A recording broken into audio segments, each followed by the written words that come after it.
ਤੇ ਸ਼ਮਸ਼ਾਨ ਘਾਟ ਵਿੱਚ ਮ੍ਰਿਤਕਾਂ ਦੇ ਸੰਸਕਾਰ ਲਈ ਜਗ੍ਹਾ ਨਹੀਂ ਮਿਲ ਰਹੀ। ਸਰਕਾਰਾਂ ਵਾਸਤੇ ਤਾਂ ਉਹ ਨੰਬਰ ਆ, ਬਸ ਸਰਕਾਰਾਂ ਦੀ ਨਾਕਾਮੀ ਆਪਣੇ ਸਾਹਮਣੇ ਦਿਸ ਰਹੀ ਆ।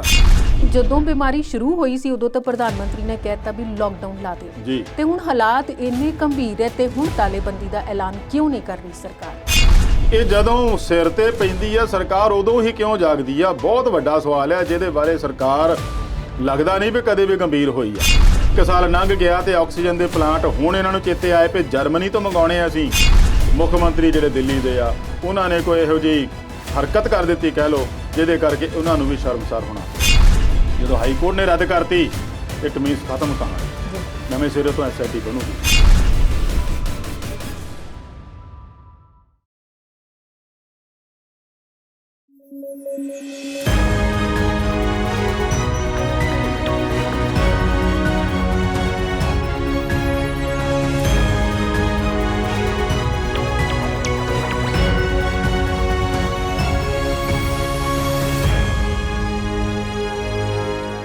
ਸਤਿ ਸ਼੍ਰੀ ਅਕਾਲ। ਪੰਜਾਬੀ ਨੈਸ਼ਨਲ ਟੀਵੀ ਦੇ ਪ੍ਰੋਗਰਾਮ ਵਿਚਾਰ ਚਰਚਾ 'ਚ ਸਵਾਗਤ।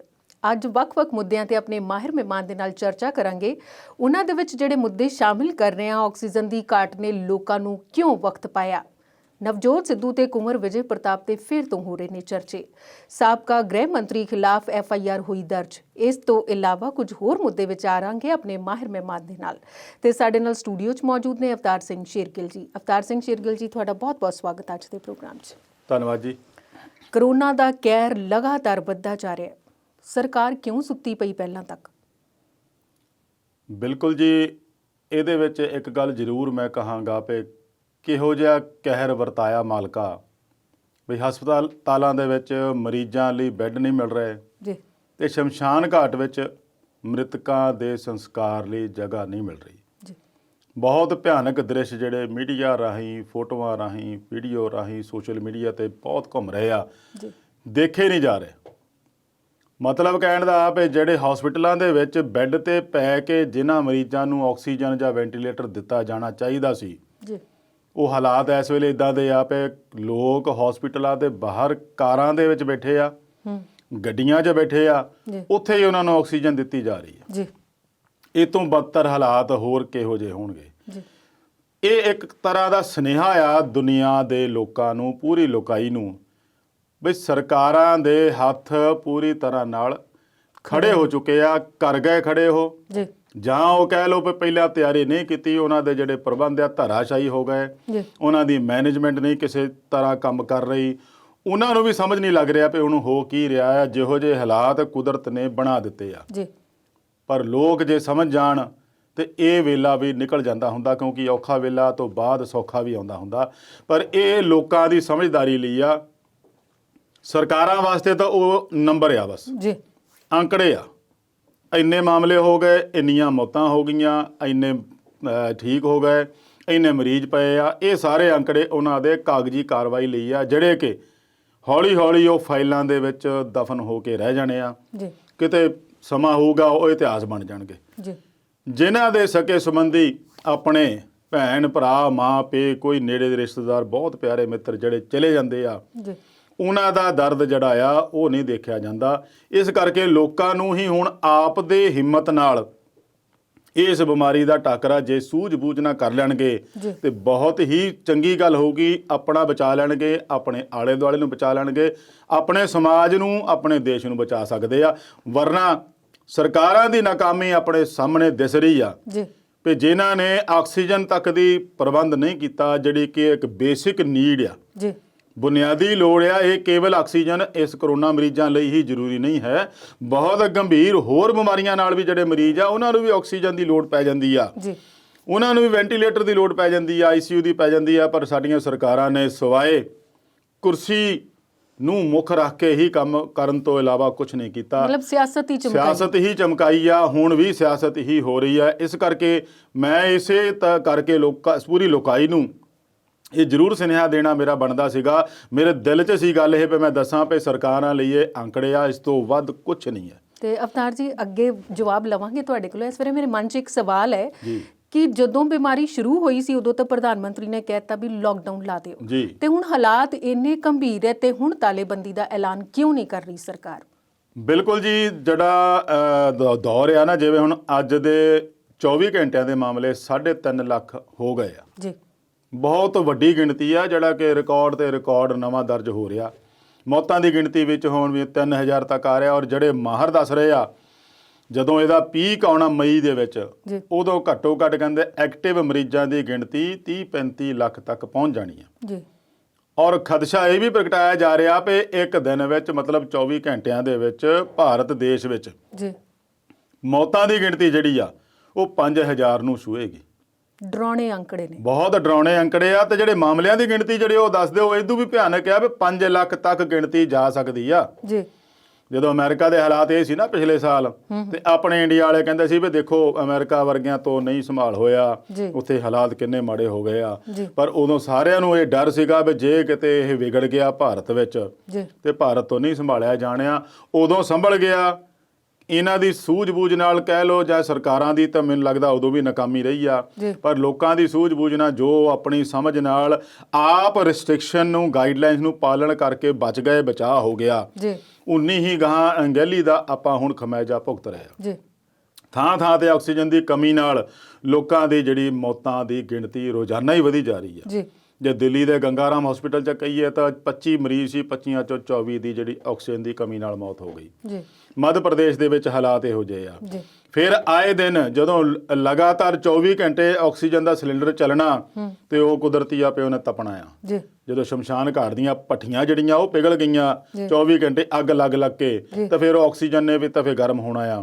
ICU ਦੇ ਵਿੱਚ ਅੱਗਾਂ ਲੱਗ ਰਹੀਆਂ ਲਗਾਤਾਰ 3 ਦਿਨ ਹੋ ਗਏ। ਆਪਾਂ ਦੇਖਦੇ ਹਾਂ ਵੀ ਹਸਪੀਟਲਾਂ ਦੇ ਵਿੱਚ ਜਿਹੜੇ ਕਰੋਨਾ ਮਰੀਜ਼ ਆ, ਕਿਤੇ ਨਾ ਕਿਤੇ ਇਹੋ ਜਿਹੀ ਘਟਨਾ ਵਾਪਰਨ ਦੀ ਖਬਰ ਆਉਂਦੀ ਆ ਵੀ ਇੱਥੇ ICU 'ਚ ਅੱਗ ਲੱਗ ਗਈ, ਇੰਨੇ ਮਰੀਜ਼ ਮਰ ਗਏ, ਇੰਨੇ ਆ ਹੋ ਗਏ। ਹੁਣ ਤਾਂ ਪੰਜਾਬ ਵਿੱਚ ਵੀ ਅੱਜ ਦੀ ਦੁਖਦਾਈ ਘਟਨਾ ਆ ਗਈ ਵੀ ਅੰਮ੍ਰਿਤਸਰ ਦੇ ਇੱਕ ਹਸਪੀਟਲ ਦੇ ਵਿੱਚ ਆਕਸੀਜਨ ਦੀ ਕਮੀ ਨਾਲ ਦਮ ਘੁੱਟ ਗਿਆ ਤੇ 5 ਮਰੀਜ਼ਾਂ ਦੀ ਮੌਤ ਹੋ ਗਈ।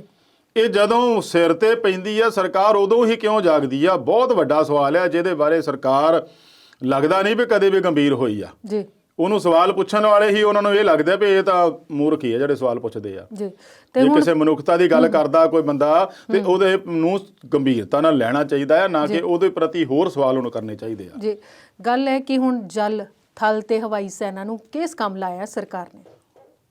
ਉਹੀ ਗੱਲ ਆ ਗਈ ਵੀ ਸਰਕਾਰ ਦੀ ਜਦੋਂ ਨਾਕਾਮੀ ਹੁੰਦੀ ਆ ਤਾਂ ਫਿਰ ਜਿਹੜੀਆਂ ਸਾਡੀਆਂ ਫੌਜਾਂ ਆ ਉਹ ਤਾਂ ਕਦੇ ਨਾਕਾਮ ਨਹੀਂ ਹੋਈਆਂ, ਨਾ ਹੀ ਹੁੰਦੀਆਂ, ਬੜੀਆਂ ਤਤਪਰ ਰਹਿੰਦੀਆਂ, ਤਿਆਰ ਰਹਿੰਦੀਆਂ।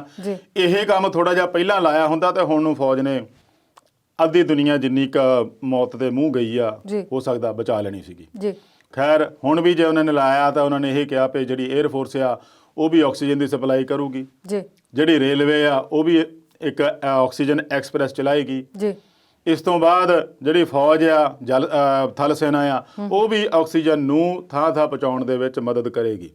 ਦੇਖੋ ਜਦੋਂ ਐਮਰਜੈਂਸੀ ਵਰਗੇ ਹਾਲਾਤ ਹੋ ਜਾਂਦੇ ਆ, ਜਿੱਥੇ ਇੱਕ ਸੁਪਰੀਮ ਕੋਰਟ ਨੇ ਕਹਿਤਾ ਕਿ ਇਸ ਵੇਲੇ ਦੇਸ਼ ਵਿੱਚ ਐਮਰਜੈਂਸੀ ਦੇ ਹਾਲਾਤ ਬਣ ਗਏ ਆ, ਤੇ ਉੱਥੇ ਫਿਰ ਫੌਜਾਂ ਤੋਂ ਕੰਮ ਲਿਆ ਜਾਂਦਾ। ਪੀਸ ਟਾਈਮ ਵਰਕ ਕਹਿੰਦੇ ਆਪਾਂ ਵੀ ਹੁਣ ਸ਼ਾਂਤੀ ਦੇ ਵੇਲੇ ਦਾ ਕੰਮ ਆ, ਜਿਹੜਾ ਕਿ ਮਨੁੱਖਤਾ ਦੇ ਲੇਖੇ ਲੱਗਣਾ ਆ। ਤੇ ਇਹਦੇ ਵਿੱਚ ਕੋਈ ਸ਼ੱਕ ਨਹੀਂ ਪਏ ਫੌਜਾਂ ਜਿਹੜੀਆਂ ਕਿਸੇ ਵੀ ਕੰਮ 'ਚ ਵੀ ਲਾ ਦਿਓ, ਇਹਨਾਂ ਨੂੰ ਕਦੇ ਪਿੱਛੇ ਨਹੀਂ ਹਟੀਆਂ। ਹੋ ਸਕਦਾ ਜੇ ਇਹਨਾਂ ਦੇ ਆਹ ਜਿਹੜੀ ਜ਼ਿੰਮੇਵਾਰੀ ਪਾਈ ਆ ਬੜੀ ਬਾਖੂਬੀ ਤਰੀਕੇ ਨਾਲ ਨਿਭਾਉਣਗੇ ਤੇ ਇਹਦੇ ਲਈ ਥੋੜੀ ਬਹੁਤ ਲੋਕਾਂ ਨੂੰ ਰਾਹਤ ਮਿਲੀ ਗਿਆ। ਸਵਾਲ ਉੱਥੇ ਫੇਰ ਮੁੜ ਕੇ ਖੜ ਜਾਂਦਾ ਆ ਕੇ ਵੀ ਸਰਕਾਰਾਂ ਕੀ ਕਰਦੀਆਂ ਸੀਗੀਆਂ। ਜੇ 1 ਸਾਲ ਲੰਘ ਗਿਆ ਤੇ ਆਕਸੀਜਨ ਦੇ ਪਲਾਂਟ ਹੁਣ ਇਹਨਾਂ ਨੂੰ ਚੇਤੇ ਆਏ ਵੀ ਜਰਮਨੀ ਤੋਂ ਮੰਗਾਉਣੇ ਅਸੀਂ ਮੋਬਾਈਲ ਆਕਸੀਜਨ ਪਲਾਂਟ 23, ਤੇ ਇੰਨੇ ਸਾਲ ਜਿਹੜਾ ਪੂਰਾ ਲੰਘ ਗਿਆ ਉਦੋਂ ਕਿੱਥੇ ਗਏ ਸੀਗੇ?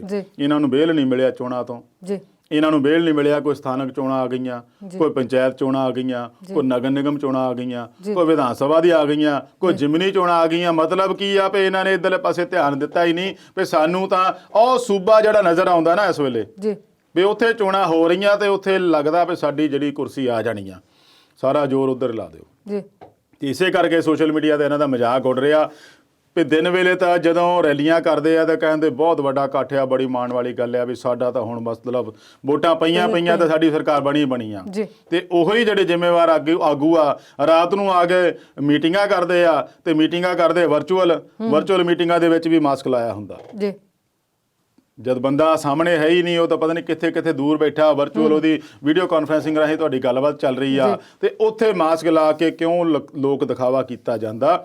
ਅਸਲੀਅਤ ਵਿੱਚ ਲੋਕਾਂ ਨੂੰ ਇਹ ਜ਼ਿੰਮੇਵਾਰ ਆਗੂ ਹੀ ਜਾਂ ਗੁੰਮਰਾਹ ਵੀ ਕਰਦੇ ਆ ਜਾਂ ਦਿਸ਼ਾ ਦੇਣ ਵਾਲ ਕੰਮ ਘੱਟ ਕਰਦੇ ਆ। ਜੀ, ਤੇ ਗੱਲ ਤੁਸੀਂ ਕਰ ਰਹੇ ਹੋ ਵਰਚੁਅਲ ਮੀਟਿੰਗ ਦੀ, ਤੇ ਇੱਕ ਮੀਟਿੰਗ ਮੁੱਖ ਮੰਤਰੀਆਂ ਤੇ ਪੀਐਮ ਵਿਚਾਲੇ ਵੀ ਹੋਈ ਹੈ ਜੀ। ਉਸ ਦੌਰਾਨ ਇੱਕ ਘਟਨਾ ਜਿਹੜੀ ਸਾਹਮਣੇ ਸੋਸ਼ਲ ਮੀਡੀਆ 'ਚ ਵਾਇਰਲ ਹੋਈ ਹੈ, ਉਹਦੇ ਬਾਰੇ ਦੱਸ ਦਿਓ। ਬਿਲਕੁਲ ਜੀ, ਪ੍ਰਧਾਨ ਮੰਤਰੀ 3-4 ਦਿਨ ਤੋਂ ਲਗਾਤਾਰ ਬਹੁਤ ਸਰਗਰਮੀ ਨਾਲ ਇਧਰ ਨਿਗਰਾਨੀ ਕਰ ਰਹੇ ਆ, ਪੂਰੀ ਵਾਚ ਰੱਖ ਰਹੇ ਆ, ਕਦੇ ਕੋਈ ਮੀਟਿੰਗ, ਕਦੇ ਅਧਿਕਾਰੀਆਂ ਨਾਲ, ਕਦੇ ਕੋਵਿਡ ਪ੍ਰਬੰਧਾਂ ਵਾਲੇ ਜਿਹੜੇ ਜ਼ਿੰਮੇਵਾਰ ਲੋਕ ਆ ਉਹਨਾਂ ਨਾਲ, ਕਦੇ ਮੁੱਖ ਮੰਤਰੀਆਂ ਨਾਲ। ਇਸੇ ਤਰ੍ਹਾਂ ਦੀ ਮੀਟਿੰਗ ਜਿਹੜੀ ਆ ਉਹ 10 ਸਟੇਟਾਂ ਦੇ ਮੁੱਖ ਮੰਤਰੀਆਂ ਨਾਲ ਹੋਈ ਸੀ, ਜਿਹੜੇ 10 ਸਟੇਟ ਸਭ ਤੋਂ ਵੱਧ ਪ੍ਰਭਾਵਿਤ ਆ ਜੀ। ਉਹਨਾਂ ਵਿੱਚ ਪੰਜਾਬ ਦੇ ਮੁੱਖ ਮੰਤਰੀ ਵੀ ਸ਼ਾਮਲ ਸੀ, ਦਿੱਲੀ ਦੇ ਮੁੱਖ ਮੰਤਰੀ ਵੀ ਸ਼ਾਮਲ ਸੀਗੇ ਜੀ। ਹੁਣ ਜਦੋਂ ਇਹੋ ਜਿਹੀ ਪ੍ਰੋਟੋਕਾਲ ਹੁੰਦਾ ਆ ਸਰਕਾਰਾਂ ਦੇ ਵਿੱਚ ਵੀ ਕੋਈ ਇਹੋ ਜਿਹੀ ਗੱਲ ਜਦੋਂ ਮੀਟਿੰਗ ਕਰਦੇ ਆ, ਚਾਹੇ ਵਰਚੁਅਲ ਆ, ਤੇ ਜੇ ਉਹਨਾਂ ਨੇ ਉੱਥੇ ਫਿਜ਼ੀਕਲੀ ਬੁਲਾ ਕੇ ਵੀ ਕੀਤੀ ਹੁੰਦੀ ਤੇ ਛੇਤੀ ਕਿਤੇ ਮੀਡੀਆ ਨੂੰ ਲਾਗੇ ਨਹੀਂ ਲੱਗਣ ਦਿੱਤਾ ਹੁੰਦਾ, ਉਹਨਾਂ ਨੇ ਉਹ ਦੱਸਣਾ ਹੁੰਦਾ ਬਾਹਰ ਜੋ ਮੀਡੀਆ 'ਚ ਜਾਣੀ ਹੁੰਦੀ ਗੱਲ। ਪਰ ਉਸ ਦੌਰਾਨ ਹੀ ਮੁੱਖ ਮੰਤਰੀ ਜਿਹੜੇ ਦਿੱਲੀ ਦੇ ਆ, ਉਹਨਾਂ ਨੇ ਕੋਈ ਇਹੋ ਜਿਹੀ ਹਰਕਤ ਕਰ ਦਿੱਤੀ ਕਹਿ ਲਓ, ਜਿਹਦੇ ਕਰਕੇ ਉਹਨਾਂ ਨੂੰ ਵੀ ਸ਼ਰਮਸਾਰ ਹੋਣਾ ਪਿਆ ਜੀ। ਤੇ ਉਹ ਕਿਹੜੀ ਹਰਕਤ ਹੈ, ਉਹਦੇ ਬਾਰੇ ਆਪਾਂ ਤੁਹਾਡੇ ਕੋਲੋਂ ਜਵਾਬ ਲਵਾਂਗੇ, ਪਰ ਇਸ ਵੇਲੇ ਬ੍ਰੇਕ ਲੈ ਲੈਂਦੇ ਹਾਂ।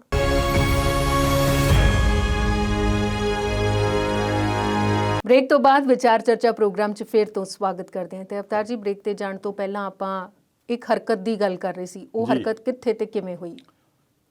ਸਰਕਾਰੀ ਤੌਰ ਤੇ ਜਿਹੜੀਆਂ ਮੀਟਿੰਗਾਂ ਹੁੰਦੀਆਂ ਉਹਦੇ ਵਿੱਚ ਬਹੁਤ ਗੱਲਾਂ ਦੇ ਵਿੱਚ ਪ੍ਰੋਟੋਕਾਲ ਹੁੰਦੇ ਆ ਜੀ।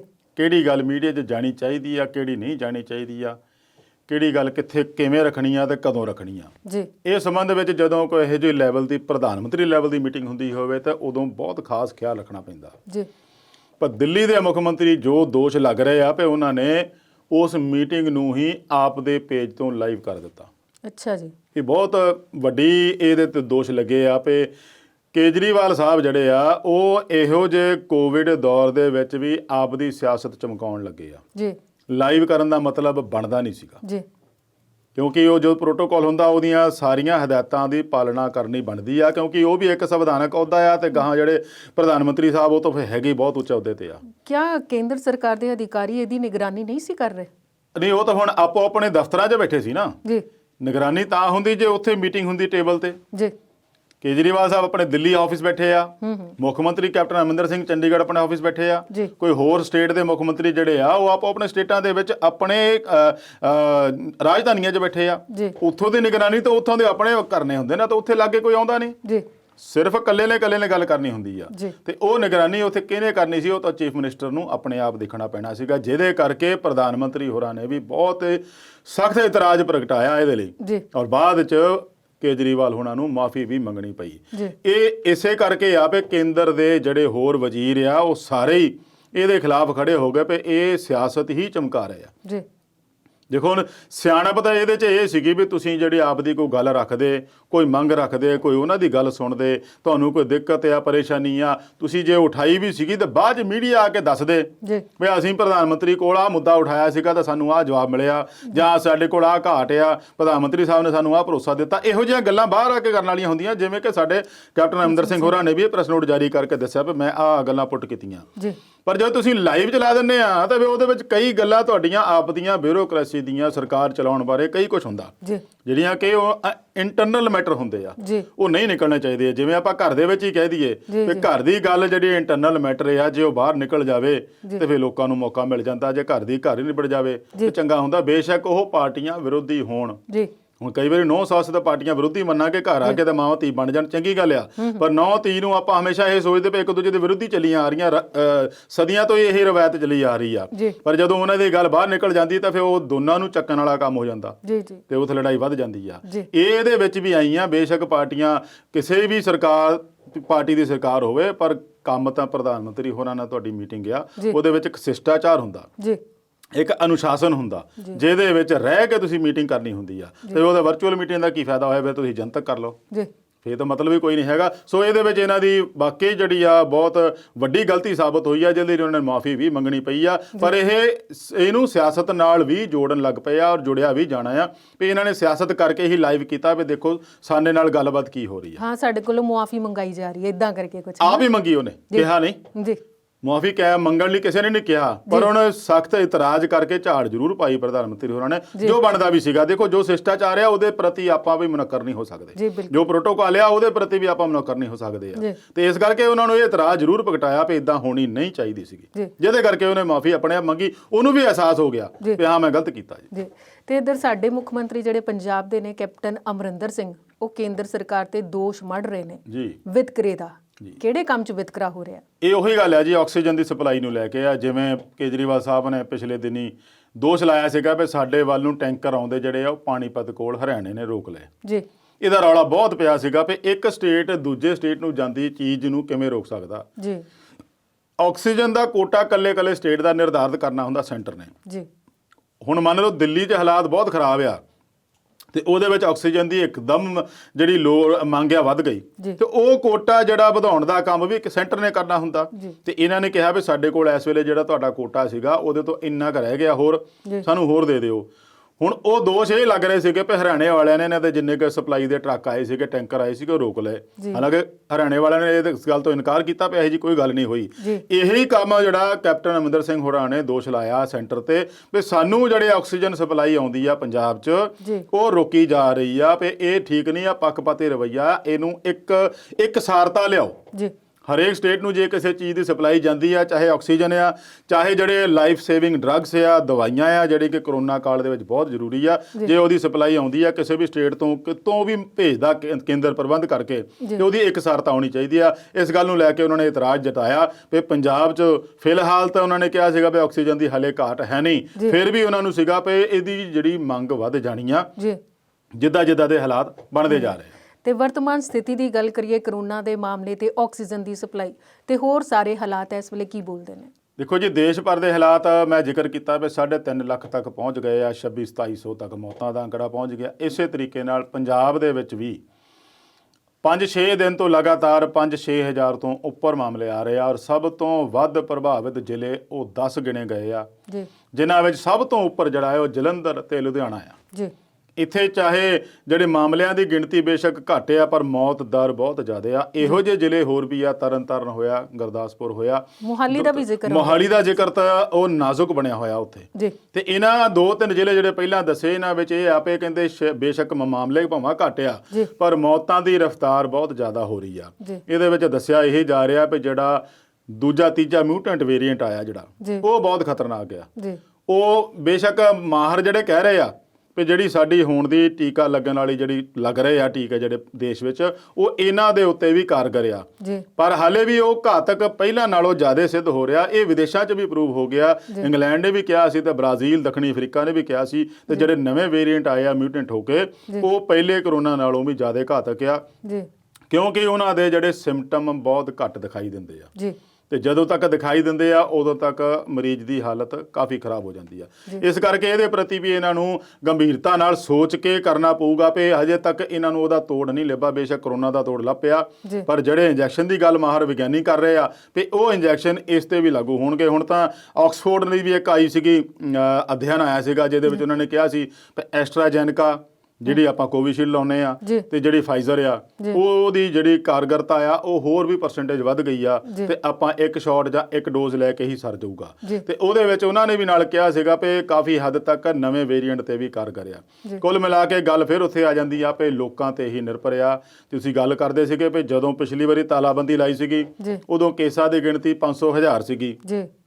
ਹੁਣ ਜਿਹੜਾ ਤੌਖਲਾ ਪ੍ਰਗਟਾਇਆ ਜਾ ਰਿਹਾ ਕਿ ਕੇਸਾਂ ਦੀ ਗਿਣਤੀ 5 ਲੱਖ ਤੱਕ ਜਾ ਰਹੀ ਆ, ਤੇ ਉਹਦੇ ਵਿੱਚ ਜਦੋਂ ਤਾਲਾਬੰਦੀ ਦੀ ਗੱਲ ਆਉਂਦੀ ਆ, ਬੇਸ਼ੱਕ ਸਾਡਾ ਦੇਸ਼ ਉਹਨੂੰ ਹੁਣ ਝੱਲਣ ਦੇ ਸਮਰੱਥ ਹੈ ਨਹੀਂ, ਫਿਰ ਵੀ ਜੇ ਲੋਕਾਂ ਦੀ ਜਾਨ ਬਚਾਉਣੀ ਆ ਤਾਂ ਫਿਰ ਸਰਕਾਰ ਨੂੰ ਇਹਦੇ ਪ੍ਰਤੀ ਸੋਚਣਾ ਪਊਗਾ। ਪਰ ਜਿੱਥੋਂ ਤੱਕ ਆਪਾਂ ਸਿਆਸਤ ਦੀ ਗੱਲ ਕਰੀਏ ਤੇ 2 ਮਈ ਨੂੰ 5 ਰਾਜਾਂ ਦੇ ਨਤੀਜੇ ਆਉਣੇ ਆ, ਉਹਦੇ ਵਿੱਚ ਕਈਆਂ ਨੇ ਜਸ਼ਨ ਮਨਾਉਣੇ ਆ, ਕਈਆਂ ਨੇ ਮਾਤਮ ਮਨਾਉਣਾ ਆ, ਉਹਦਾ ਮੌਕਾ ਦੇਖ ਰਹੇ ਹੋਣਗੇ। ਦਿਨ ਰਹਿ ਗਏ ਆ 4-5 ਹੋਰ, 2 ਗੇੜ ਜਿਹੜੇ ਬੰਗਾਲ ਚੋਣਾਂ ਦੇ ਵੀ ਰਹਿੰਦੇ ਆ, ਤੇ ਜੇ ਤਾਲਾਬੰਦੀ ਲੱਗ ਗਈ ਤਾਂ ਉੱਥੇ ਵੀ ਲੱਗੂਗੀ, ਤੇ ਉੱਥੇ ਇੱਕ ਵੱਖਰਾ ਸਟੇਟ ਛੱਡ ਨਹੀਂ ਸਕਦੇ, ਕਿਉਂਕਿ ਉੱਥੇ ਵੀ ਜਿਹੜੇ ਕਰੋਨਾ ਦੇ ਮਾਮਲਿਆਂ ਦੇ ਅੰਕੜੇ ਲਗਾਤਾਰ ਵੱਧ ਰਹੇ ਆ। ਇਹ ਇਕੱਲੇ ਇੱਕ ਦੀ ਗੱਲ ਨਹੀਂ ਮੈਂ ਕਹਿ ਰਿਹਾ, ਹਰੇਕ ਰਾਜ ਦੇ ਵਿੱਚ ਕਿਤੇ 12,000 ਆ ਤੇ ਕਿਤੇ ਸਿੱਧਾ ਹੀ 25,000 ਆ, ਕਿਤੇ 50,000 ਆ ਤੇ ਕਿਤੇ ਸਿੱਧਾ 70,000 ਆ। ਤੇ ਦਿੱਲੀ ਦੇ ਹਾਲਾਤ ਜਿਹੜੇ ਆ ਉਹ ਇਸ ਵੇਲੇ ਮੁੰਬਈ ਨਾਲੋਂ ਵੀ ਬਦਤਰ ਹੋ ਗਏ ਆ। ਬੇਸ਼ੱਕ ਉਹਨਾਂ ਦੇ ਕੋਲ ਆਕਸੀਜਨ ਦੀ ਸਪਲਾਈ ਪਹੁੰਚਣੀ ਸ਼ੁਰੂ ਹੋ ਗਈ ਆ। ਪਰ ਇਹਦੇ ਵਿੱਚ ਮੈਂ ਇਹ ਕਹੂੰਗਾ ਵੀ ਬਹੁਤ ਧੰਨਵਾਦ ਆ ਸੁਪਰੀਮ ਕੋਰਟ ਦਾ ਤੇ ਹਾਈ ਕੋਰਟਾਂ ਦਾ ਜੀ, ਜਿਨ੍ਹਾਂ ਨੇ ਸਮੇਂ ਸਿਰ ਰਹਿੰਦਿਆਂ ਸਰਕਾਰ ਨੂੰ ਜਾਗਰੂਕ ਕਰ ਦਿੱਤਾ ਵੀ ਭਾਈ ਆਕਸੀਜਨ ਤੋਂ ਬਿਨਾਂ ਲੋਕ ਮਰ ਰਹੇ ਆ, ਵੀ ਤੁਸੀਂ ਹੱਥ ਤੇ ਹੱਥ ਧਰੀ ਬੈਠੇ ਆ, ਇਹ ਇਦਾਂ ਚੱਲਣਾ ਨਹੀਂ ਕੰਮ। ਤੇ ਉਹਨਾਂ ਦੇ ਦਬਕੇ ਨਾਲ ਹੀ ਦਿੱਲੀ ਸਰਕਾਰ ਕੋਲ ਆਕਸੀਜਨ ਪਹੁੰਚਣੀ ਸ਼ੁਰੂ ਹੋਈ ਆ, ਤਾਂ ਉਹਨਾਂ ਨੇ ਧੰਨਵਾਦ ਵੀ ਕੀਤਾ। ਇਹੋ ਜਿਹੇ ਹਾਲਾਤ ਹੋਰ ਸਟੇਟਾਂ 'ਚ ਨਾ ਬਣਨ, ਚੰਗੀ ਗੱਲ ਆ ਵੀ ਹਾਈ ਕੋਰਟਾਂ ਨੂੰ ਫੇਰ ਦਖਲ ਉਹਨਾਂ ਸਟੇਟਾਂ ਦੀ ਨਾ ਦੇਣਾ ਪਵੇ, ਸਰਕਾਰ ਆਪਣੇ ਤੌਰ ਤੇ ਹੀ ਪੁਖਤਾ ਪ੍ਰਬੰਧ ਕਰ ਲਵੇ ਤਾਂ ਚੰਗੀ ਗੱਲ ਆ। ਨਹੀਂ ਤਾਂ ਫਿਰ 6 ਹਾਈ ਕੋਰਟਾਂ ਦੇ ਵਿੱਚ ਸੁਣਵਾਈ ਚੱਲ ਹੀ ਰਹੀ ਆ।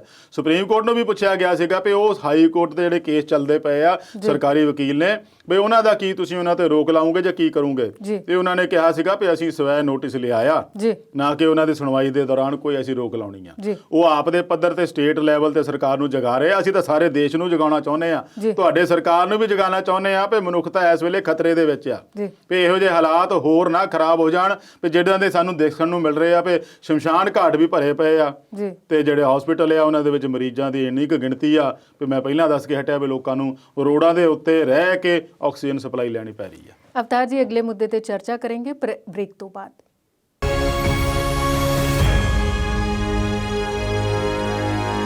ਵਕਫੇ ਤੋਂ ਬਾਅਦ ਵਿਚਾਰ ਚਰਚਾ ਪ੍ਰੋਗਰਾਮ 'ਚ ਫੇਰ ਤੋਂ ਸਵਾਗਤ ਕਰਦੇ ਹਾਂ। ਅਵਤਾਰ ਸਿੰਘ ਸ਼ੇਰਗਿੱਲ ਜੀ, ਆਪਾਂ ਜਿਹੜੇ ਮੁੱਦਿਆਂ ਤੇ ਚਰਚਾ ਕਰ ਲਈ ਸੀ ਉਹ ਤਾਂ ਆਪਾਂ ਪੇਜ ਜਿਹੜਾ ਹੈ ਉਹ ਬੰਦ ਕਰ ਦਿੰਦੇ ਆ। ਇਸ ਵੇਲੇ ਪੰਜਾਬ ਦੀ ਸਿਆਸਤ ਦਾ ਪੇਜ ਖੋਲੀਏ ਤੇ ਕੁੰਵਰ ਵਿਜੇ ਪ੍ਰਤਾਪ ਦਾ ਨਾਂ ਪਹਿਲੇ ਨੰਬਰ ਤੇ ਆਉਂਦਾ, ਭਾਵੇਂ ਉਹ ਸਿਆਸਤਦਾਨ ਨਹੀਂ ਹੈ, ਪੁਲਿਸ ਅਫਸਰ ਦੇ ਤੌਰ ਤੇ ਉਹਨਾਂ ਨੇ ਅਸਤੀਫਾ ਦਿੱਤਾ ਹੈ। ਇਹ ਕਿਉਂ ਚਰਚਾ 'ਚ ਫੇਰ ਤੋਂ ਹੈ? ਦੇਖੋ 2-3 ਹਫ਼ਤੇ ਜਦੋਂ ਹਾਈ ਕੋਰਟ ਨੇ ਕੋਟਕਪੂਰਾ ਗੋਲੀकांड ਮਾਮਲੇ ਦੀ ਜਿਹੜੀ SIT ਦੀ ਜਾਂਚ ਰੱਦ ਕਰਤੀ ਸੀਗੀ ਜੀ, ਔਰ ਬੜੀ ਸਖਤ ਟਿੱਪਣੀ ਉਹਨਾਂ ਨੇ ਕੀਤੀ ਸੀ ਕਿ ਨਵੀਂ SIT ਬਣਾਈ ਜਾਵੇ ਜਿਹਦੇ ਵਿੱਚ ਕੁੰਵਰ ਵਿਜੇ ਪ੍ਰਤਾਪ ਨਹੀਂ ਹੋਣਾ ਚਾਹੀਦਾ ਜੀ। ਉਹ ਜੱਜਮੈਂਟ ਅਜੇ ਤੱਕ ਜਨਤਕ ਨਹੀਂ ਸੀ ਹੋਈ। ਜੱਜ ਸਾਹਿਬ ਨੇ ਬੜਾ ਲੰਮਾ ਚੌੜਾ ਉਹ ਜੱਜਮੈਂਟ ਲਿਖਣੀ ਸੀਗੀ ਜੀ, ਹੁਣ ਕਈ ਦਿਨ ਲੱਗ ਗਏ ਤੇ ਮੁਨਾਸਬ ਆਪੇ ਕਿਉਂਕਿ ਉਹ ਲੰਮਾ ਚੌੜਾ ਜੱਜਮੈਂਟ ਸੀਗਾ। ਤੇ ਉਹ ਜਦੋਂ ਹੁਣ ਵੈਬਸਾਈਟ ਤੇ ਜਾਂ ਜਨਤਕ ਹੋ ਗਈ ਤਾਂ ਉਹਦੇ ਵਿੱਚ ਬਹੁਤ ਸਖਤ ਗੰਭੀਰ ਟਿੱਪਣੀਆਂ ਸਾਹਮਣੇ ਆਈਆਂ ਜੋ ਹਾਈ ਕੋਰਟ ਦੇ ਜੱਜ ਸਾਹਿਬ ਨੇ ਕੀਤੀਆਂ ਜੀ। ਪਹਿਲਾਂ ਤਾਂ ਉਹਨਾਂ ਨੇ ਇਸ ਅਫਸਰ ਦੀ ਨੀਅਤ ਉੱਤੇ ਹੀ ਸਵਾਲ ਖੜਾ ਕਰਤਾ। ਉਹ ਭਲਾ ਕਿਉਂ? ਵੀ ਤੁਸੀਂ ਜਿਹੜੀ ਕੋਟਕਪੂਰਾ ਗੋਲੀकांड ਦੀ ਜਿਹੜੀ ਜਾਂਚ ਕੀਤੀ ਆ ਜੀ, SIT ਬਣਾ ਕੇ ਤੁਹਾਨੂੰ ਜਿਹੜਾ ਜ਼ਿੰਮਾ ਦਿੱਤਾ ਸੀਗਾ ਜੀ, ਤੁਸੀਂ ਉਹਦੇ ਨਾਲ ਵਫਾਦਾਰੀ ਨਹੀਂ ਕੀਤੀ ਜੀ, ਤੁਸੀਂ ਇਹਦੇ ਵਿੱਚ ਹੇਰਾਫੇਰੀ ਕੀਤੀ ਆ ਜੀ।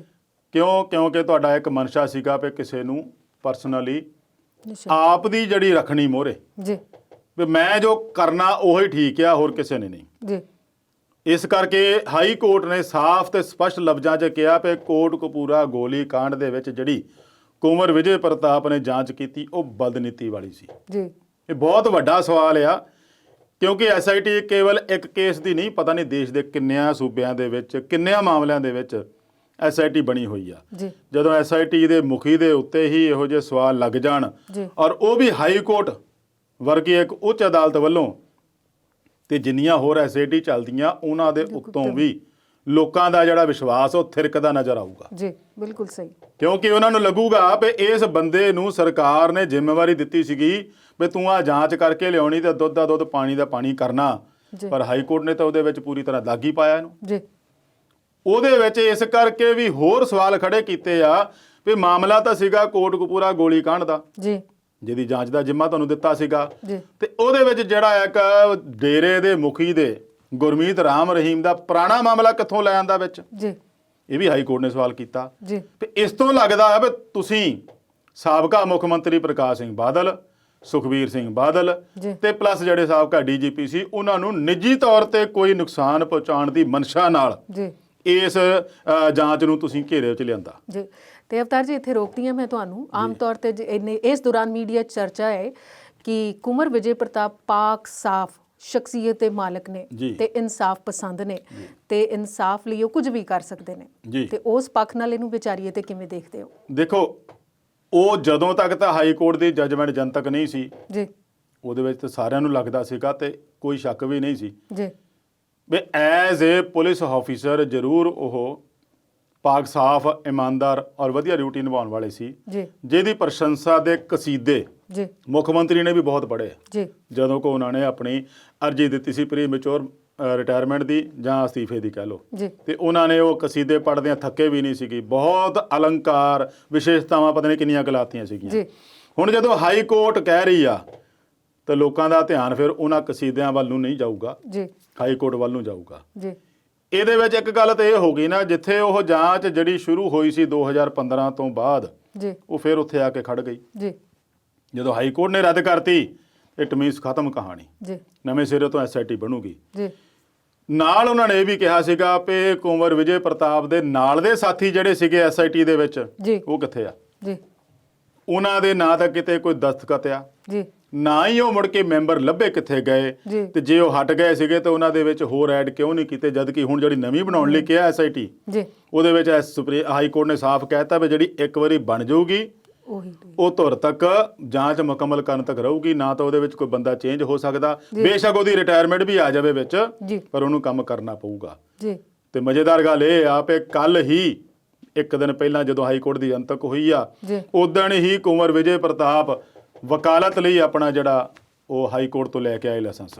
ਅੱਛਾ, ਆਪਣਾ ਕੇਸ ਆਪ ਲੜਨਾ ਉਹ ਕੇਸ ਆਪਣਾ ਲੜਨ ਚਾਹੇ ਕਿਸੇ ਦਾ ਲੜਨ, ਪਰ ਇੱਕ ਵਾਰੀ ਜਦੋਂ ਹਾਈ ਕੋਰਟ ਵੱਲੋਂ ਦਾਗੀ ਹੋ ਗਏ ਜੀ, ਤੇ ਇਹ ਪਹਿਲੀ ਵਾਰੀ ਨਹੀਂ, ਜਦੋਂ ਚੋਣ ਕਮਿਸ਼ਨ ਵੀ ਇਹਨਾਂ ਨੂੰ ਹਟਾਉਣ ਲਈ ਆਰਡਰ ਦਿੱਤਾ ਸੀ ਪੰਜਾਬ ਸਰਕਾਰ ਨੂੰ ਵੀ ਜਿੰਨਾ ਚਿਰ ਚੋਣਾਂ ਹੋਣੀਆਂ ਇਹ ਬੰਦਾ ਅਹੁਦੇ ਤੇ ਇੱਥੇ ਨਹੀਂ ਹੋਣਾ ਚਾਹੀਦਾ, ਜੀ, ਉਦੋਂ ਵੀ ਇਹਦੇ ਤੇ ਸਵਾਲ ਉੱਠੇ ਸੀਗੇ। ਜੀ। ਤੇ ਹੁਣ ਜਦੋਂ ਹਾਈ ਕੋਰਟ ਨੇ ਦਾਗੀ ਕਹਿ ਦਿੱਤਾ ਤਾਂ ਇਟ ਮੀਨਸ ਆ ਪੇ ਉਹਦੇ ਤੇ ਕਿਤੇ ਨਾ ਕਿਤੇ ਪ੍ਰਸ਼ਨ ਚਿੰਨ੍ਹ ਜ਼ਰੂਰ ਲੱਗਦਾ ਆ। ਤੇ ਹੁਣ ਉਹ ਵਕਾਲਤ ਦਾ ਲਾਇਸੈਂਸ ਲੈ ਕੇ ਆਏ ਆ ਤੇ ਉਹਦੇ ਵਕਾਲਤ ਕਰਨ ਤੇ ਵੀ ਜੀ, ਸਵਾਲ ਜ਼ਰੂਰ ਉੱਠੂਗਾ ਜੀ, ਵੀ ਜਿਸ ਬੰਦੇ ਨੇ ਆਪਣੇ ਐਸਆਈਟੀ ਦੇ ਨਾਲ ਇਨਸਾਫ ਨਹੀਂ ਕੀਤਾ। ਜੀ, ਤੇ ਆਪਾਂ ਗੱਲ ਕਰਦੇ ਆ ਬੇਅਦਬੀ ਦੀ। ਜੀ, ਬੇਅਦਬੀ ਤੋਂ ਬਾਅਦ ਘਟਨਾ ਵਾਪਰੀ ਆ ਤੇ ਜੁੜਿਆ ਮਾਮਲਾ ਬੇਅਦਬੀ ਨਾਲ ਹੀ ਆ। ਜੀ। ਸਿੱਖਾਂ ਨੂੰ, ਪੰਜਾਬ ਨੂੰ ਬਹੁਤ ਆਸਾਂ ਸੀਗੀਆਂ। ਮੈਂ ਇਹ ਨਹੀਂ ਇਕੱਲਾ ਇਸੇ ਨੂੰ ਕਰਕੇ ਕਰ ਰਿਹਾ, ਆਪਾਂ ਤਾਂ ਹਾਈ ਕੋਰਟ ਤੇ ਕਰ ਰਹੇ ਹਾਂ, ਹਾਈ ਕੋਰਟ ਤੇ ਟਿੱਪਣੀ ਨਹੀਂ ਕਰ ਸਕਦੇ।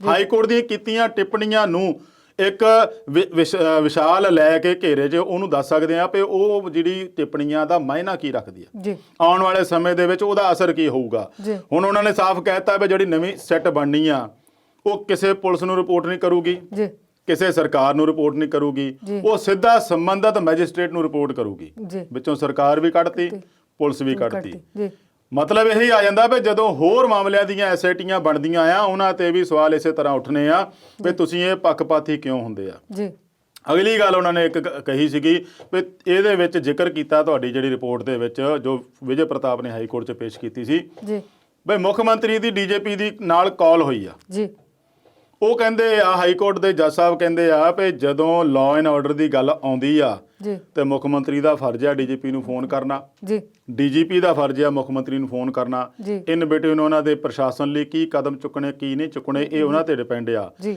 ਤੇ ਜੇ ਇਹੋ ਜਿਹੀ ਘਟਨਾ ਲਈ ਦੋਨਾਂ ਨੂੰ ਜ਼ਿੰਮੇਵਾਰ ਕਰਤਾ ਤੇ ਆਏ ਦਿਨ ਪੰਜਾਬ 'ਚ ਪਤਾ ਨਹੀਂ ਕਿੰਨੀਆਂ ਕੁ ਹੋਰ ਘਟਨਾਵਾਂ ਹੁੰਦੀਆਂ, ਫਿਰ ਤਾਂ ਰੋਜ਼ ਹੀ ਮੁੱਖ ਮੰਤਰੀ ਨੂੰ ਕਟਹਿਰੇ 'ਚ ਖੜਾ ਕਰੋ। ਜੀ, ਇਹ ਵੀ ਬਹੁਤ ਵੱਡੀ ਟਿੱਪਣੀ ਆ। ਜੀ, ਸੋ ਇਹਦੇ ਵਿੱਚ ਜਿਹੜਾ ਹੁਣ ਗੱਲ ਆਉਂਦੀ ਆ ਅਕਾਲੀ ਦਲ ਦੀ। ਜੀ, ਅਕਾਲੀ ਦਲ ਤਾਂ ਹੁਣ ਕੱਲ ਦਾ ਉਹ ਆਪ ਦੇ ਸਟੈਂਡ ਤੇ ਕਹਿ ਰਿਹਾ ਵੀ ਜੋ ਅਸੀਂ ਕਹਿ ਰਹੇ ਸੀਗੇ ਵੀ ਹਾਈ ਕੋਰਟ ਨੇ ਉਹਦੇ ਤੇ ਮੋਹਰ ਲਾਤੀ ਆ। ਬਿਲਕੁਲ ਠੀਕ। ਅਸੀਂ ਪਹਿਲਾਂ ਤੋਂ ਕਹਿ ਰਹੇ ਸੀਗੇ ਵੀ ਇਸ ਬੰਦੇ ਦੀ ਨੀਅਤ ਸਹੀ ਨਹੀਂ ਹੈਗੀ, ਇਹ ਜਾਣ ਬੁੱਝ ਕੇ ਸਿਆਸੀ ਲਾਹਾ ਲੈਣ ਲਈ ਆਉਣ ਵਾਲੇ ਸਮੇਂ ਦੇ ਵਿੱਚ ਜੀ, ਆਪ ਦੀ ਸਿਆਸੀ ਜ਼ਮੀਨ ਤਿਆਰ ਕਰਨ ਵਾਸਤੇ ਇੱਕ ਪਾਰਟੀ ਦੇ ਕਹੇ ਤੇ ਨਿਸ਼ਾਨਾ ਸਾਧ ਰਿਹਾ। ਜੀ, ਤੇ ਉਹਨਾਂ ਨੇ ਆਪਣੀ ਗੱਲ ਨੂੰ ਕਰਤਾ ਵੀ ਸਾਡੀ ਗੱਲ ਪੂਰੀ ਤਰ੍ਹਾਂ ਦੁਰਸਤ ਹੋਈ ਆ। ਤੇ ਹਾਈ ਕੋਰਟ ਦੇ ਕਿਸੇ ਵੀ ਜੱਜ ਨੇ ਇਹੋ ਜਿਹੀ ਟਿੱਪਣੀ ਮੈਨੂੰ ਨਹੀਂ ਲੱਗਦਾ ਵੀ ਪਹਿਲਾਂ ਕਿਸੇ ਮਾਮਲੇ 'ਚ ਕਦੀ ਕੀਤੀ ਹੋਊਗੀ।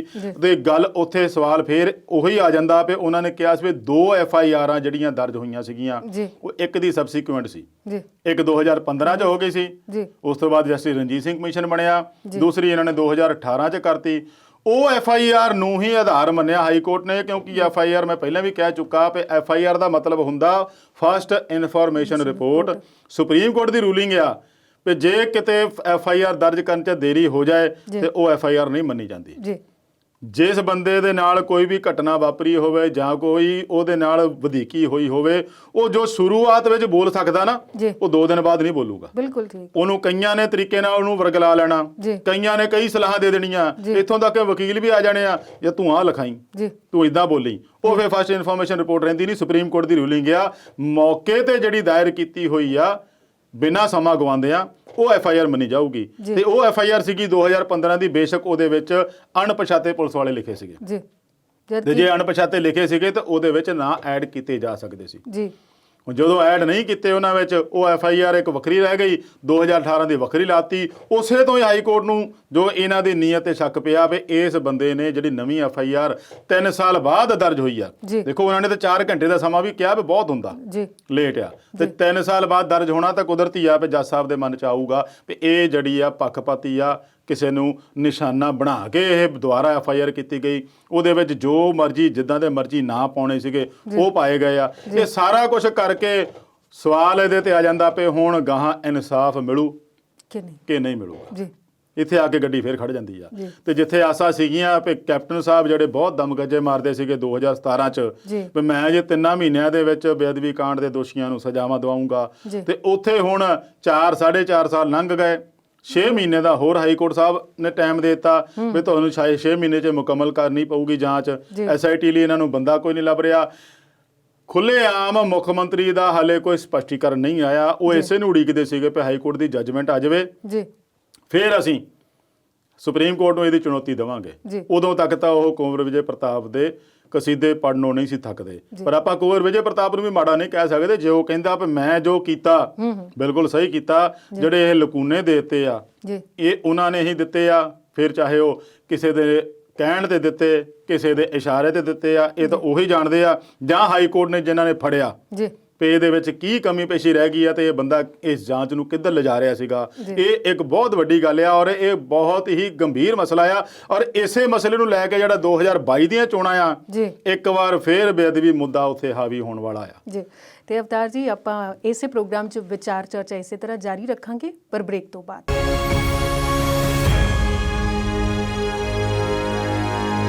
ਵਕਫੇ ਤੋਂ ਬਾਅਦ ਵਿਚਾਰ ਚਰਚਾ ਪ੍ਰੋਗਰਾਮ 'ਚ ਫਿਰ ਤੋਂ ਸਵਾਗਤ ਕਰਦੇ ਹਾਂ। ਤੇ ਸ਼ੇਰਗਿੱਲ ਜੀ, ਮੁੱਦਾ ਉਹੀ ਹੈ ਕੁੰਵਰ ਵਿਜੇ ਪ੍ਰਤਾਪ ਵਾਲਾ, ਤੇ ਸਾਰੇ ਹੀ ਮਾਮਲੇ ਨੂੰ ਤੁਸੀਂ ਸਫਾਈ ਨਾਲ ਦੱਸ ਦਿੱਤਾ ਵੀ ਕਿੱਥੇ ਕੌਣ ਗਲਤ ਹੈ, ਤੇ ਅੱਗੇ ਕੁਝ ਨੁਕਤੇ ਹੈਗੇ ਜਿਨ੍ਹਾਂ ਦਾ ਜਵਾਬ ਤੁਹਾਡੇ ਕੋਲੋਂ ਚਾਹੁੰਦੀ ਹਾਂ।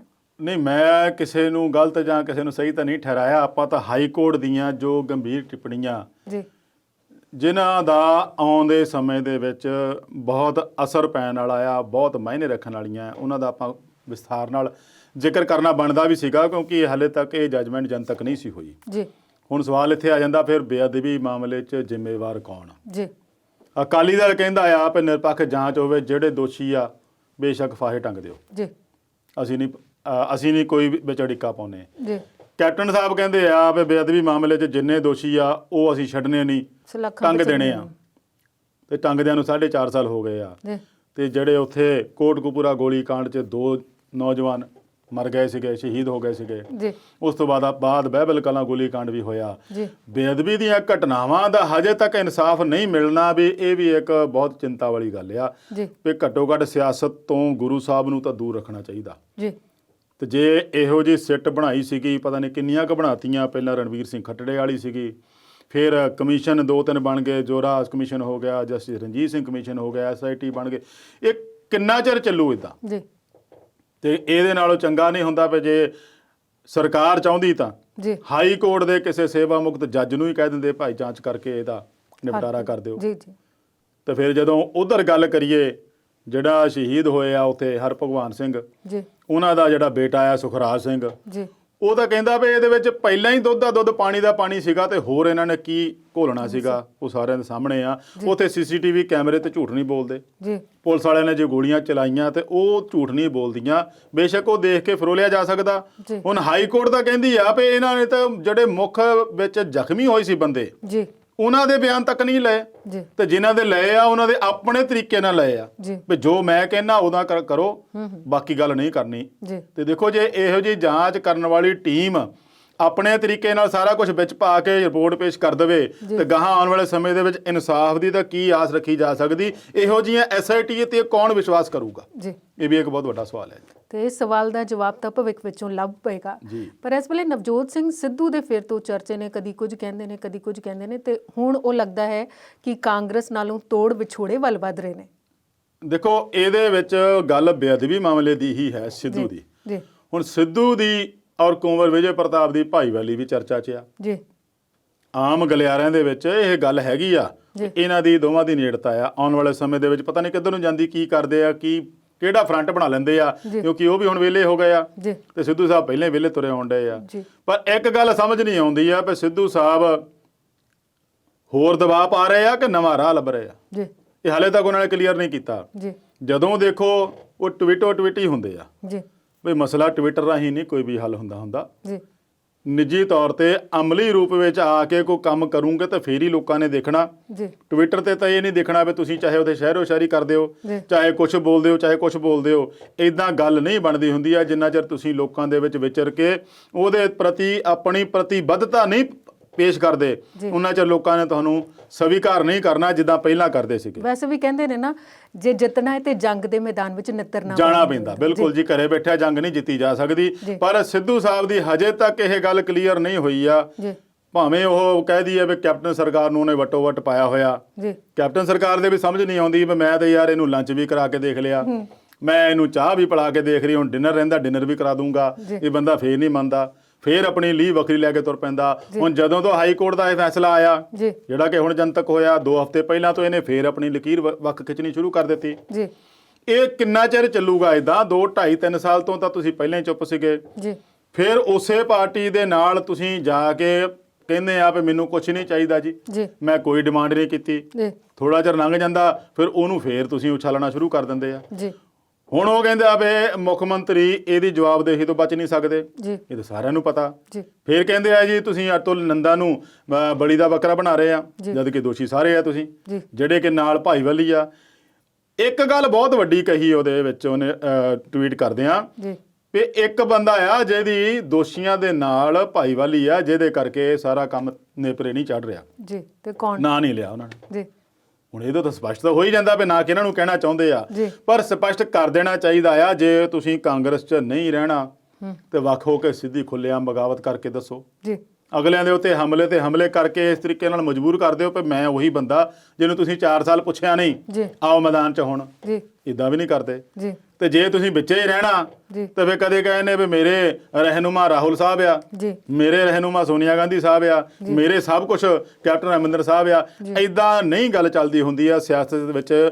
ਗਾਹਾਂ ਤੋਰਨ ਲਈ ਕੁਛ ਨਾ ਕੁਛ ਤਾਂ ਕਰਨਾ ਪੈਂਦਾ ਹੁੰਦਾ। ਸਿਰਫ ਇਹ ਨਹੀਂ ਵੀ ਤੀਜੇ ਦਿਨ ਲਿਆ ਕੇ ਤਾਂ ਟਵੀਟ ਕਰ ਦਿੱਤੀ ਜਾਂ ਕੋਈ ਲਿਆ ਕੇ ਪ੍ਰੈਸ ਕਾਨਫਰੰਸ ਕਰਕੇ ਤਾਂ ਕਈ ਸਵਾਲ ਖੜੇ ਕਰਤੇ। ਤੇ ਇਹਦੇ ਵਿੱਚ ਮੈਂ ਇਹ ਵੀ ਦੇਖਦਾ ਵੀ ਕਾਂਗਰਸ ਦੀ ਹਾਈ ਕਮਾਂਡ ਵੀ ਚੁੱਪ ਬੈਠੀ ਆ। ਉਹਦੀ ਚੁੱਪ ਦਾ ਵੀ ਕਾਰਨ ਕੁਛ ਨਹੀਂ ਆ। ਹੁਣ ਹਰੀਸ਼ ਰਾਵਤ ਰਾਹੀਂ ਉਹਨਾਂ ਨੇ ਜ਼ੋਰ ਤਾਂ ਬਹੁਤ ਲਾ ਲਿਆ ਵੀ ਸਿੱਧੂ ਨੂੰ ਮਨਾਓ। ਉਹ ਵੀ ਵਿਚਾਰਾ ਗਿਆ ਉੱਥੇ ਘਰ, ਕਦੇ ਨਾਸ਼ਤਾ ਕਰਕੇ ਆਇਆ, ਕਦੇ 2 ਘੰਟੇ ਉਹਦੇ ਘਰ ਬਿਤਾ ਕੇ ਆਇਆ, ਕਦੇ ਉਹ ਟਰੈਕਟਰ ਰੈਲੀਆਂ ਦੇ ਵਿੱਚ ਉਹਨੂੰ ਮਨਾ ਕੇ ਲਿਆਉਂਦਾ ਰਿਹਾ ਵਿੱਚ। ਜਦ ਤੁਹਾਨੂੰ ਬੰਦੇ ਦੀ ਲੋੜ ਆ ਤਾਂ ਸਿੱਧੀ ਤਰ੍ਹਾਂ ਅਗਲੇ ਨੂੰ ਕਹੋ ਵੀ ਅਸੀਂ ਰੱਖਣਾ। ਹੁਣ ਨਾ ਤਾਂ ਸਿੱਧੂ ਮੁੱਖ ਮੰਤਰੀ ਨੂੰ ਕੈਪਟਨ ਨੂੰ ਮੁੱਖ ਮੰਤਰੀ ਮੰਨਣ ਨੂੰ ਤਿਆਰ, ਤੇ ਨਾ ਕੈਪਟਨ ਸਾਹਿਬ ਨੂੰ ਉਹਦਾ ਮਨਪਸੰਦ ਵਾਲਾ ਅਹੁਦਾ ਦੇਣ ਨੂੰ ਤਿਆਰ। ਤੇ ਗੱਲ ਕਿੱਥੇ ਨਿਬੜੂ? ਇਹ ਤਾਂ ਸਰਕਾਰ ਦੀ ਕਿਸਾਨਾਂ ਵਾਲੀ ਗੱਲ ਹੋ ਗਈ ਵੀ ਨਾ ਉਹ ਤਿਆਰ ਹੈ ਤੇ ਨਾ ਉਹ ਤਿਆਰ ਹੈ, ਤੇ ਗੱਭੇ ਫਸਿਆ ਕੰਮ। ਤੇ ਉਹ ਤਾਂ ਹੋ ਗਈ ਸੈਂਟਰ ਦੇ ਨਾਲ। ਇਹਨਾਂ ਦੀ ਆਪਣੀ ਪਾਰਟੀ ਦੇ ਵਿੱਚ ਕਲੇਸ਼ ਆ ਤੇ ਆਉਂਦੀਆਂ ਇਹ ਸਮਾਂ ਨੂੰ ਕਹਿੰਦੇ ਆ ਵੀ 2022 ਦੀਆਂ ਫੇਰ ਸਰਕਾਰ ਬਣਾਵਾਂਗੇ। ਤੇ ਜਿੱਥੇ ਉਹਨਾਂ ਦੇ ਮੂਹਰੇ ਇਹੋ ਜਿਹੇ ਮੁੱਦੇ ਹੋਰ ਖੜ ਗਏ ਤੇ ਕੱਲਾ ਸਿੱਧੂ ਹੀ ਨਹੀਂ, ਇਹਨਾਂ ਦਾ ਆਪਣਾ ਪ੍ਰਤਾਪ ਸਿੰਘ ਬਾਜਵਾ ਵੀ ਸਵਾਲ ਉਠਾ ਰਿਹਾ, ਸ਼ਮਸ਼ੇਰ ਸਿੰਘ ਦੂਲੋਂ ਵੀ ਸਵਾਲ ਉਠਾ ਰਿਹਾ, ਤੇ ਵਿੱਚ ਆ ਜਾਂਦਾ ਇੱਕ ਰਾਜਕੁਮਾਰ ਵਿਰਕਾ ਜੀ ਜਿਹੜੇ ਕੈਪਟਨ ਦੇ ਬਹੁਤ ਕਰੀਬੀ ਆ। ਉਹਨਾਂ ਨੂੰ ਹਾਰ ਕੇ ਫਿਰ ਕੇਂਦਰੀ ਜਿਹੜੀ ਕਾਂਗਰਸ ਦੀ ਹਾਈ ਕਮਾਂਡ ਆ ਉਹਨਾਂ ਨੂੰ ਪੱਤਰ ਲਿਖਣਾ ਪਿਆ ਵੀ ਸਾਂਭ ਲਓ। ਇਹ ਹੁਣ ਫੇਰ 16 ਵਾਲਾ ਹਾਲ ਹੋਣ ਲੱਗਾ ਵੀ ਕਿਤੇ ਮੁੜ ਕੇ ਕਾਂਗਰਸ ਲੀਹੋ ਨਾਲ ਇੱਥੇ ਜਾਏ ਤਾਂ ਅਸੀਂ ਫਿਰ ਮੰਤਰੀ ਬਣਨੋਂ ਰਹਿ ਜਾਈਏ ਵੀ ਇਹਨੂੰ ਹੁਣ ਸਾਂਭ ਲਓ।